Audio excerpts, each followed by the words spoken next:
Hey you, and welcome. My name is Mike. Oh, it's a Mike Solo, in case you haven't guessed, that Mike Solo episode today. And in this solo episode of the That Chapter podcast, man, it always feels kind of strange to be doing these solo. I'm so used to having like a guest on, be it Keith or whoever else. But I think going ahead in the future, I'll probably try and alternate between just a Mike Solo episode of the podcast and then Mike with guest, be it Keith or the Warthog or whoever it is. So look forward to that. But more than anything, look forward to this whole episode of the That Chapter podcast. But before I actually get into it, how are you? What's going on? How's your day been? Good?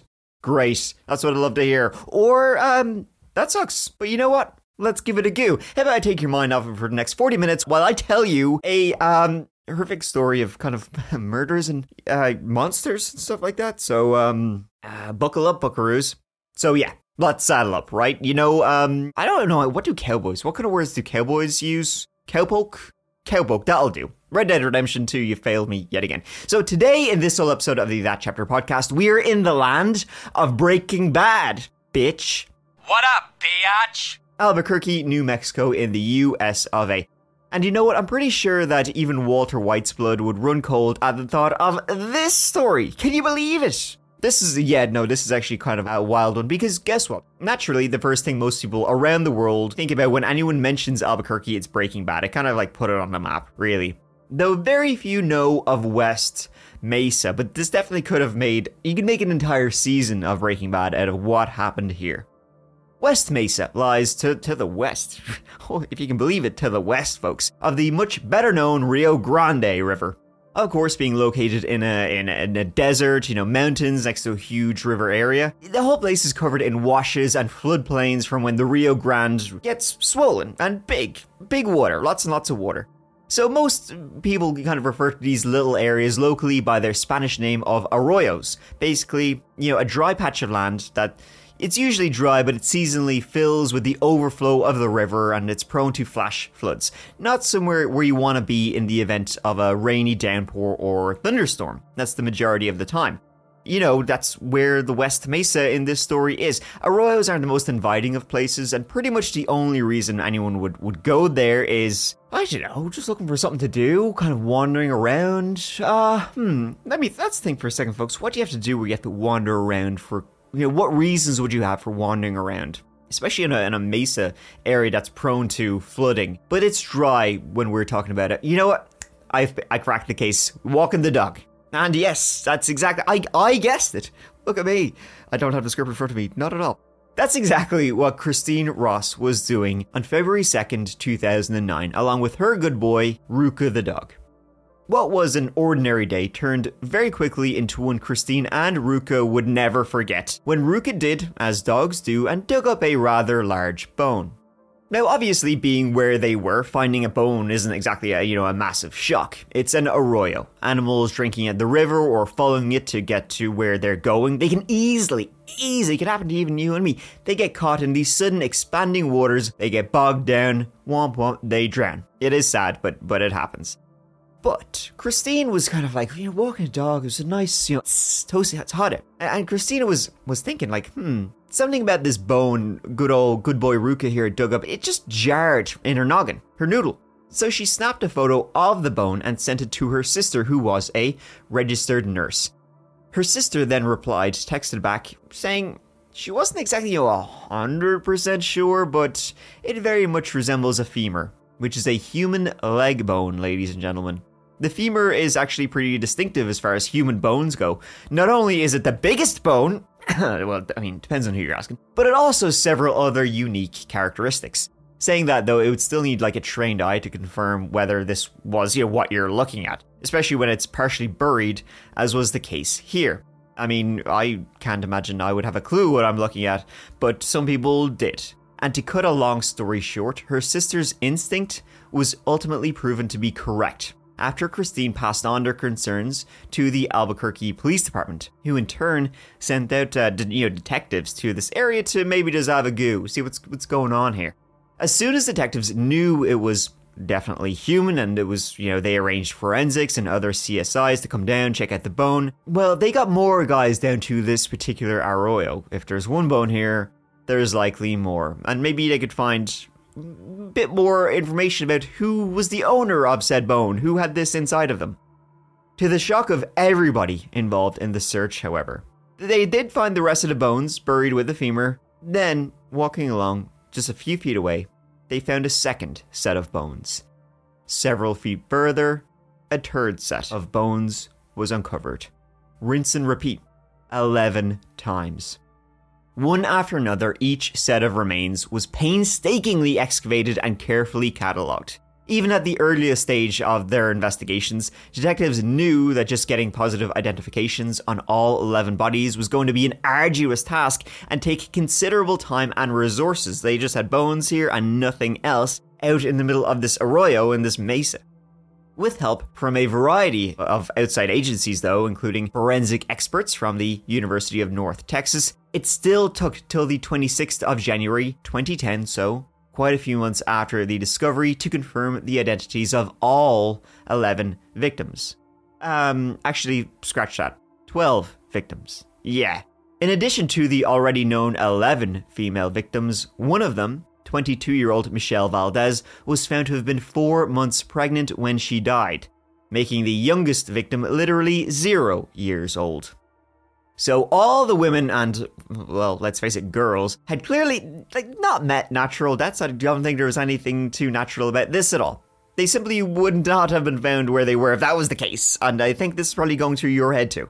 Still, ABQPD couldn't prove for sure, what might have seemed obvious to anyone looking at the scene. They still couldn't prove that they'd all been killed by the same person. How do 12 bodies end up in one place? There's quite a few reasons, and none of them good.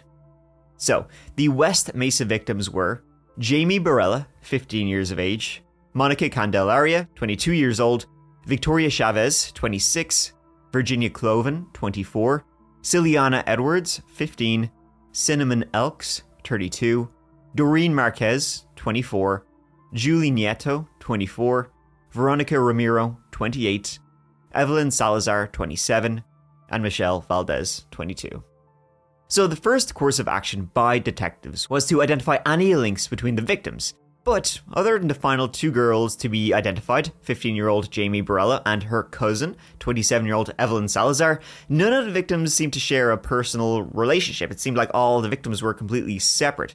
Though they didn't know each other directly, they did, however, share common lifestyles that would categorize them as being, quote, high risk, unquote. Basically, you know where this is going. They all were involved in drugs and sex work. Well, all except Jamie Barella, the 15-year-old.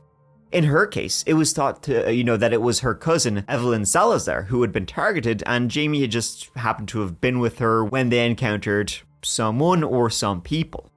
The cousins had last been seen leaving a family gathering together almost 5 years before they were found. That was back in April 2004. Jamie had apparently told her mother that they were going to a park not far from where the gathering was taking place. Whether or not they ever actually made it to the park, no one knows. But we do know they never were found again. They were missing until they were found here now in the most horrific of circumstances. Now, Jamie and Evelyn were both local to the ABQ, but not all the victims were. For example, like Jamie Barella, Ciliana Edwards was also only 15 years old when she was murdered. But Ciliana was from Lawton, Oklahoma, so a fair distance away. Ciliana had been labeled as an endangered runaway in 2003. Then, in May of 2004, she was seen with several known sex workers in Aurora, Colorado. Now, that doesn't mean, though, that Ciliana was a sex worker herself, but, somebody maybe already targeting sex workers. Perhaps they thought she was, or she actually was. We simply just don't know enough about her. You go into this world, you run away from home, you disappear into this world, and it can really be hard to find out anything concrete ever. Ciliana was also the only African American among the victims. All the rest were either Caucasian or Hispanic. So the bodies had all been placed across the 92 acres of the arroyo in a 4-year period, it's believed, between 2001 and 2005. And here, get this, had it not been for a bizarre confluence of circumstances actually involving the 2008 Great Recession, the financial crisis, the bones wouldn't even have been spotted by Christine Ross and good boy Ruka that day. Maybe they never would have been found at all. So hey, listen, I know we cursed the Great Recession, but we can be thankful about some things. The area was lined up for the expansion of a nearby development in 2006, but thanks to the housing bubble collapsing in 2008, the project stalled, leaving the area just completely flat land and empty. Residents of the completed development, though, were complaining about the regular floods that, this area was prone to since it was just flat land now. So the developer responsible was forced to build a retaining wall that led the waters to a purpose-built retention pond right by the makeshift graveyard. So over a very, short space of time, floodwaters, they washed away layers of earth. The river would overflow and it would then go back down, it would overflow, it would go back down. Each time a little bit more earth would be dragged away by the river, eventually and slowly exposing the femur bone that caught Good Boy Ruka the dog's eye, then years later. So the circumstances of, what remained and what was found, it gave the case its name, the West Mesa Bone Collector. Now, the West Mesa case has become one of the most intriguing unsolved crimes, not just murders, in modern American true crime history. For such a heinous crime with so many victims, there ain't no shortage of suspects, folks. Theories, of course, they've ranged from everything. Cults. Ooh, some secretive cult, I covered this in a video a little while ago about what happened to Mark Kilroy in the Matamoros cult in Matamoros, Mexico, not too far away. They were this crazy satanic cult who would kidnap people and torture them to death, do unspeakable things, and, is something like that happening here? Or cartels. That was one of the initial thoughts, was that these 11 women, maybe they were being trafficked, and the cartels just killed, all the women were together in one, say, a trailer of a truck, and they were all killed at the same time and then buried here. But, no, it was found all the women were completely separate, had separate lives, and came from completely different areas. Then sex traffickers, involved in sex work, but no, it doesn't seem to be that either. I generally don't think it's possible, though, to cover all of the names raised during the investigation. That's, now more than a decade old. So let me just go through some of the names, some of the ones that passed the smell test, if you will, and piqued my curiosity the most, because these are each equally horrendous monsters who, honestly, folks, I could probably do a video about each and every, or a video or an episode of this podcast about each and every one of these monsters, but, hey, maybe I will. But, you know what, let's just go through them now, somewhat briefly. So, first off was Lorenzo Montoya. Now, there are two key suspects that really do stand out the most, and one of them is definitely Lorenzo Montoya. The reason for that is, it would answer one of the most obvious questions in the case. Why did the killings stop when they did? Well, if 39-year-old Lorenzo Montoya was responsible, the answer is incredibly simple. He was dead. In fact, he had been shot to death, and it just so happened that when he was shot to death, everything stopped. Now, the exact circumstances of Montoya's death are as incriminating, however, as the majority of his adult life. See, in 2006, Montoya was living in a trailer park on the 4000 block of Blake Southwest, that's a trailer park in the southwest of Albuquerque City, not far from the West Mesa, so there you go, And that's where he took 19-year-old Sherika Hill, apparently on the pretense of, quote, employing her services, unquote. Instead of a simple transaction, though, Montoya ended Hill's young life in the most violent way possible. He raped, strangled, and beat the 19-year-old until she was dead. This was all back in his home. Hill's boyfriend, quote-unquote boyfriend/pimp, 18-year-old Frederick Williams, he was keeping an eye on her, and when she didn't come out from Montoya's trailer after over an hour, he went up and knocked on Lorenzo Montoya's door. But the timing couldn't have been worse for Montoya, who was caught red-handed trying to load Hill's body into his truck. Williams did exactly what you think a boyfriend/pimp would do in this situation, and he started blasting. He shot Montoya dead. And can't say anyone was grieving for Montoya's, loss. And in the days and weeks after his death, more and more came out about the man making, it kind of made the death seem more and more deserved. In fact, maybe a little too quick and painless. Because when you find out what he did to a lot of women, Lorenzo Montoya was a grade A scumbag, of the very worst kind. And Williams, who had shot him, he wasn't charged at all with killing Lorenzo Montoya. So first came the court records, right, showing Montoya he had a history of the exact type of crime that actually got him killed. Back in 1999, 7 years before he met his doom, Montoya had been arrested and charged with the kidnap and rape of another sex worker. After assaulting her, the 23-year-old victim told investigators that Montoya had choked her almost to the point of unconsciousness, and she thought he was trying to kill her. She also said that he was smiling and looked happy while he was choking her to death. This case, however, was later dismissed.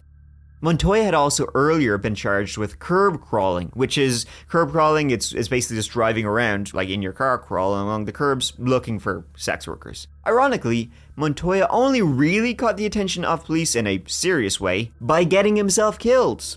Now, he had the ABQ PD and several other agencies looking into his background. It's just unfortunate he escaped justice by, getting his head blown off.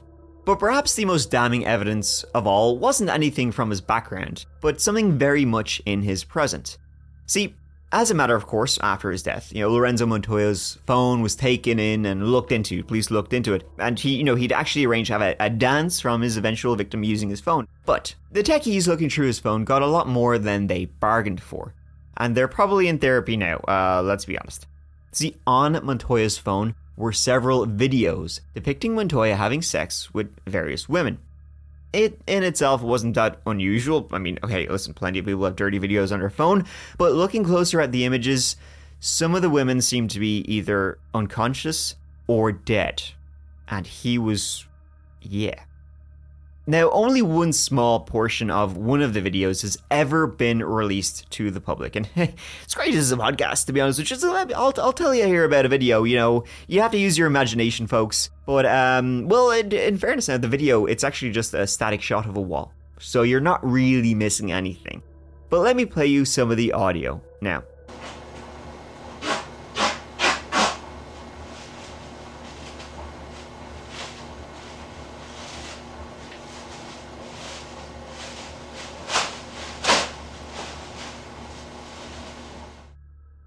In this video, you can hear someone doing something with trash bags and with duct tape, right?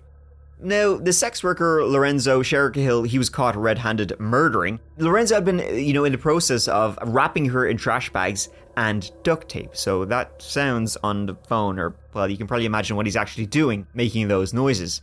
And also, some of the bodies that were found in the West Mesa showed signs of being wrapped in duct tape and trash bags. 2 years after the bones were unearthed, ABQPD released images of another 7 women that they believed were also connected to the killer responsible for the 11 found in the West Mesa. Now, they didn't say how they came across these images, but that means the police believe that there are 18 linked victims in total. Well, the police, they never said if it was from a separate bone collecting graveyard or if they were just found individually. Now, considering several of the women in the pictures appeared to be asleep or perhaps even dead, it's not a massive stretch to think that these images were taken from Montoya's phone. These were images of women they found on his phone and were like, hey, listen, was he doing the same to these people? Now, in fact, though, 2 of the women were confirmed to be alive, and obviously the police were keen to speak with them, but I can't find anything stating if the police were able to track them down or what they were able to tell the police. I guess the police wanted to go to them and ask, do you know Lorenzo Montoya? Does he look familiar? And, well, I guess from what was he like? Did he try and kill you? But as far as that goes, well, nobody really knows. Now, I will come back to Montoya before the end of this episode, but let me just mention other suspects that are definitely worth mentioning as potential, West Mesa bone collectors. Next is Joseph Blee. Just a week after the first remains were discovered, Albuquerque police were then contacted by a woman named April Gillen, and Mrs. Gillen pointed them in the direction of her ex-husband. She had heard the news about all these bodies being found, the police looking for information, and April scratched her noggin and thought, unfortunately, maybe I do know somebody. But when she told this to the police, the police knew her ex-husband almost as well as she did. This was Joseph Blee, and this guy is a real piece of shit.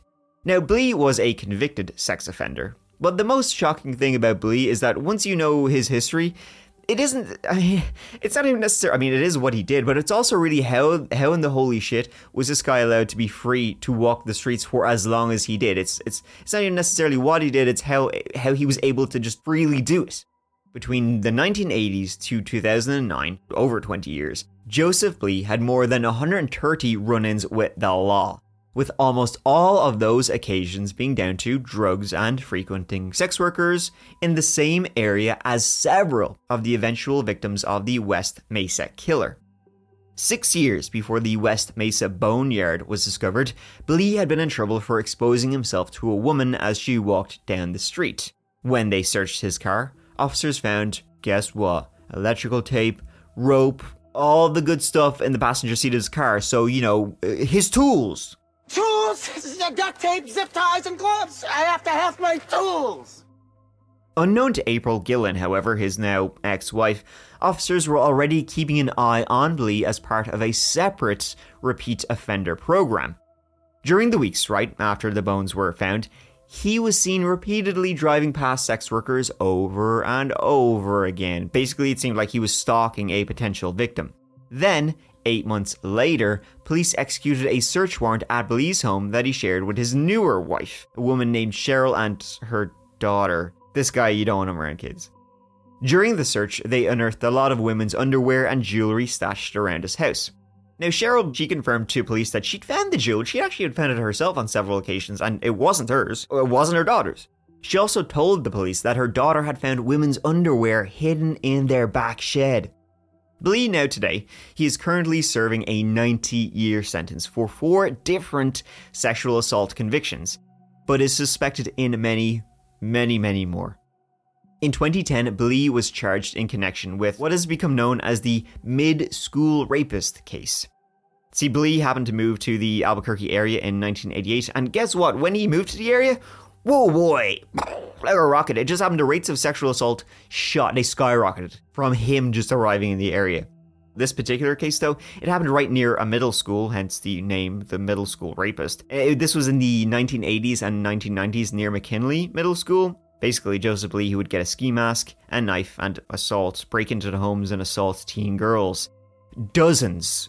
I mean, like multiple dozens were attacked. It's wild. And when I say wild, I mean in the worst possible way.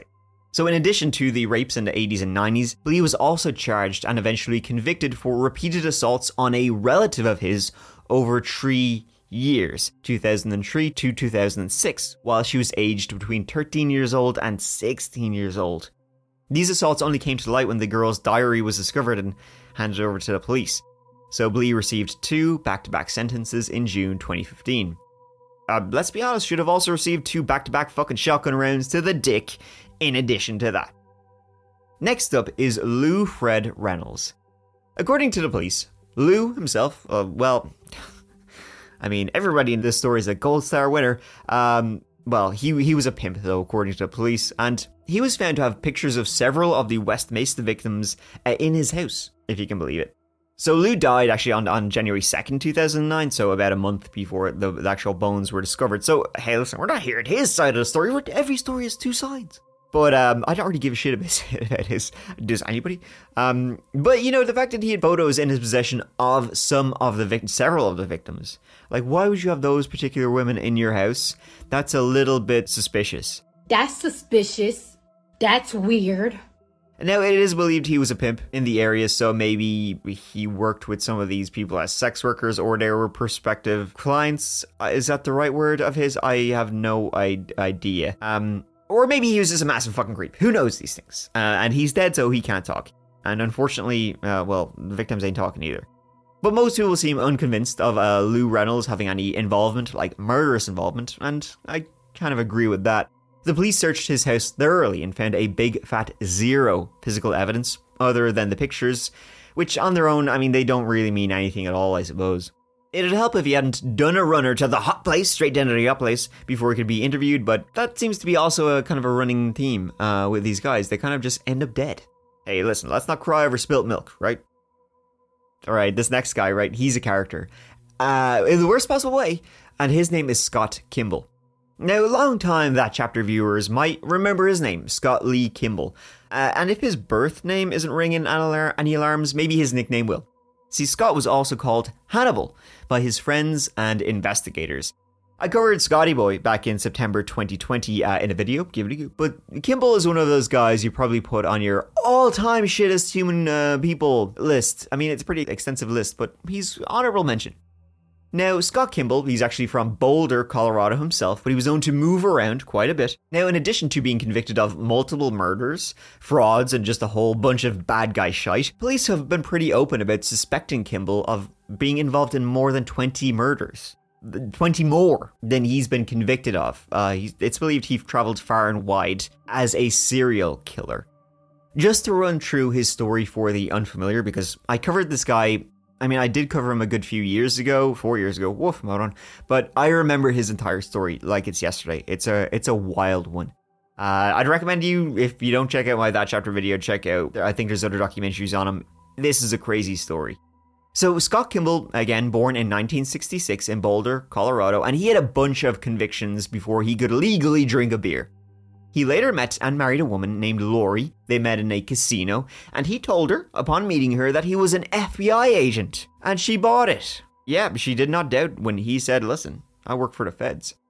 Now, he would lead a life of lies and crime and, well, yeah, a murder, and it turns out he was pretty good at the lying. Soon after, they moved in together. Lori's daughter, Casey, she disappeared. Now, they got on apparently really well, Scott and Casey, and then apparently, by all accounts, she just ran away after Lori found a pipe, like drugs, like a crack pipe in Casey's bedroom. Now, Casey, before she disappeared, she swore that that pipe wasn't hers. Maybe Scott planted it in her room, but later on, poof. Casey was gone. Lori obviously was freaked out. Years would go by, constantly hoping her daughter would show up, would contact her. Because again, they just assumed she had run away. And Scott said, hey, listen, I'm an FBI agent. I'll get my boys on this. But guess what? They found nothing. What a shocker. Later on, Scott's uncle happened to move in with Scott and Lori. That was Uncle Terry. Good old Uncle Terry. And then Uncle Terry, you know what? If you can believe it, he just happened to have a suitcase full of Spondulix. Uncle Terry, he too soon disappeared.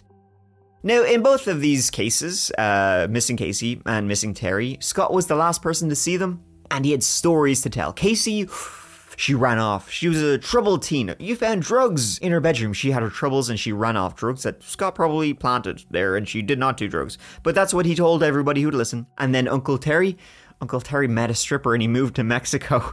Or, was it Mexico or was it the Caribbean? Somewhere. He very far from here. Scott would swear it was very, very far from here and he's having a great life with his big-titted stripper somewhere down old South America way. Out of the border, down Mexico way. Scott and his wife then began a beef business. They made some beef. And then, after some time, the police, they were alerted to their business as check fraud had been going on. Now, it turned out Scott, he had a history of these type of schemes. Remember when I mentioned that he had a long list of convictions before he even turned 18? Well, it was a lot of those kind of convictions. And so when the police were alerted to the check fraud that Scott maybe was involved in, Scott done legged it. He had RUNNOFT'd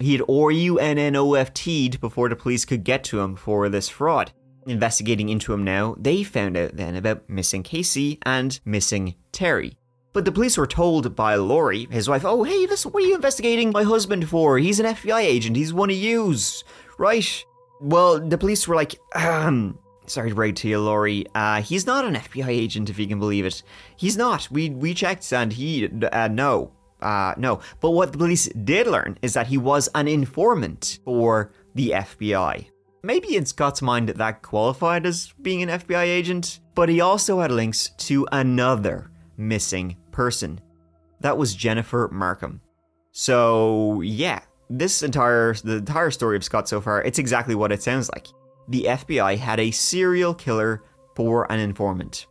His codename was Hannibal. He had become an informant after being arrested for some of his early crimes as a youth, financial fraud, he stole like 50 grand, and it was while he was in prison serving his sentence, he had snitched to the FBI. He had snitched on a fellow inmate who, according to Scott, was planning on killing his girlfriend. This guy, Scott's friend in prison, wanted to kill his girlfriend because she was going to testify about this meth ring that, this guy was involved in, so she needed to get got. And of course, Scott, he snitched. He was like, told the FBI, oh, this guy wants to kill his girlfriend. This guy then got put away for a lot more years, and Scott got out of prison early. Then this girlfriend just disappeared anyway. Her name was Jennifer Markham. Now, Scott, after the investigation linking Scott to numerous missing people, financial fraud, all that sort of stuff, he was later arrested in California. And when he was caught and arrested after a car chase, the police found, they went to his house where he had been living, and they found on his computer a lot of pictures of tortured and murdered women. A lot of very vile imagery, so, yikes. In prison, he attempted to break out. He had this good old plan with a helicopter, if you can believe that. But, hey, listen, I'm talking about him in this way, so he didn't get out. And he ended up getting only 48 years in prison. He pled guilty and he pleaded out to second-degree murder for some of these cases. But it's believed he is linked to over 20 missing people, not counting the ones he's been linked to. And unsurprisingly, he's had his name thrown into the hat for the West Mesa serial killer. Now, Scott Kimble, apparently he told his cousin that he had in fact been interviewed about the killings, but the police never actually confirmed that. Do I think he did it? There's more likely candidates, and Scott is known to be a liar who might probably just toy with the police. Honestly, he's like, if you look at interviews with Scott Kimble, he enjoys toying with people, lying to them. You can see in interviews he's like smiling. He's having a great time. He loves the attention and he just loves fucking with people. But I wouldn't be shocked if he was involved with it either. Finally, on our key suspects of the West Mesa bone collector, I have Robert Howard Bruce. Like Kimble, Robert Howard Bruce also had himself a creepy as all hell nickname, which was the Ether Man. Ether, that's, knockout stuff. It's what they use before anesthesia to knock you out. So either he was, incredibly boring, talking to him was like taking ether, knock you out. Or more likely he was incredibly, he used the ether on people and was a bit rapey. And yes, it was not the former, it was the latter. In 2013, Bruce entered a mix of no contest and guilty pleas to 19 various felony charges that included rape, sexual battery, sodomy, and burglary. See, for 20 years, between 1985 and 2006, Bruce had terrorized women in Norman, Oklahoma. He would break into their houses after following them home, or he would hide inside waiting for them to arrive. He wasn't caught until he was picked up on a separate arrest for peeping into a woman's window. And then, after his DNA was entered into the national database, he was linked to numerous 19 as then unsolved assaults. Amazingly, Bruce actually was first sentenced to 64 years for attempting to blow up the officer who had actually collected his DNA, seemingly in a stupid-ass attempt to stop it from being entered into evidence and then into the database. Thankfully, though, that attempt failed and Bruce was caught. So, why are we interested in him in this case? Well, Bruce was also eventually sentenced to 154 years for more rapes and sexual assaults in, dun dun dun, Albuquerque, New Mexico. So naturally, with that kind of history, his name came up as being worth looking at, which, fair enough.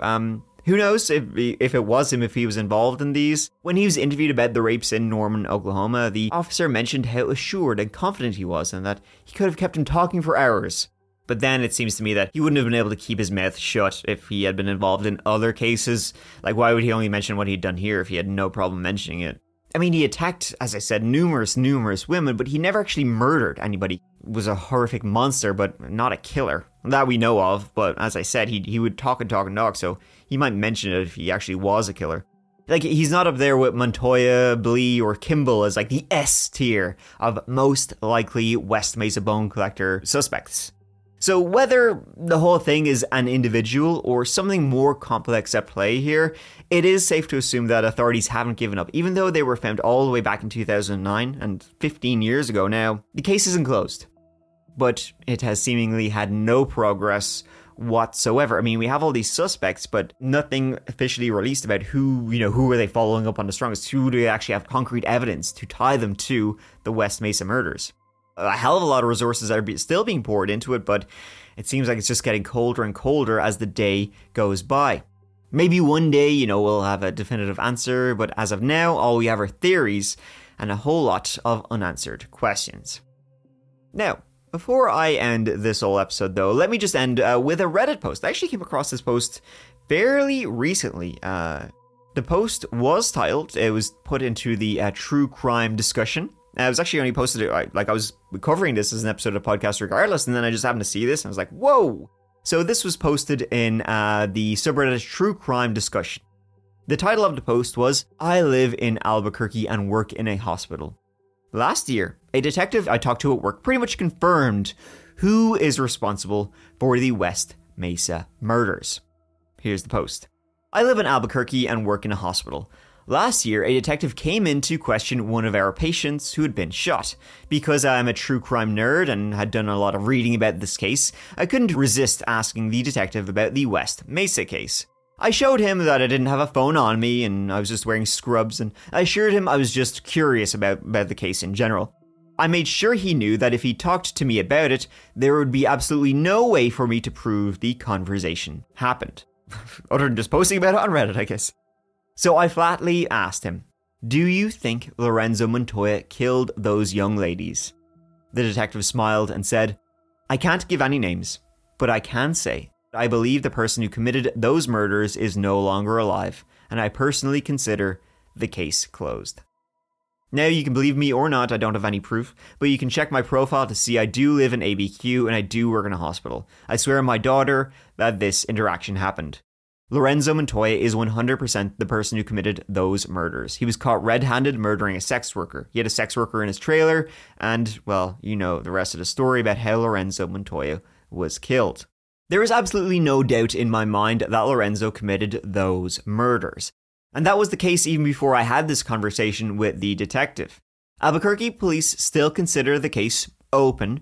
Every few years they will have a press conference and ask the public for information. But it is pretty clear no one is working the case, and they also unofficially consider it closed. And there you have it, straight from the horse's mouth itself, allegedly and apparently. Thank you so much for listening, folks. It means a lot to me. I hope you enjoyed this whole episode of the That Chapter podcast. Wherever you are, whatever you're doing, just take it easy. New episodes of the That Chapter podcast are out every single Monday mañana.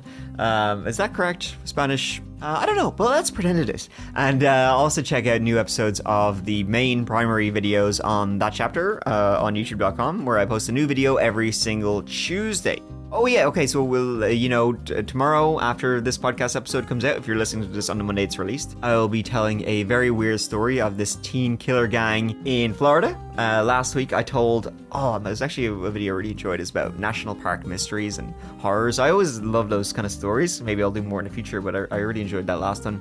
And pretty soon I got some other stories from Ireland. Why am I talking about the videos? This is the podcast. Next week in the podcast, who knows what there'll be, but there'll be something good. So please give it a go. Thank you so much for listening. Please take care of each other and yourselves, because I love you. Mike out.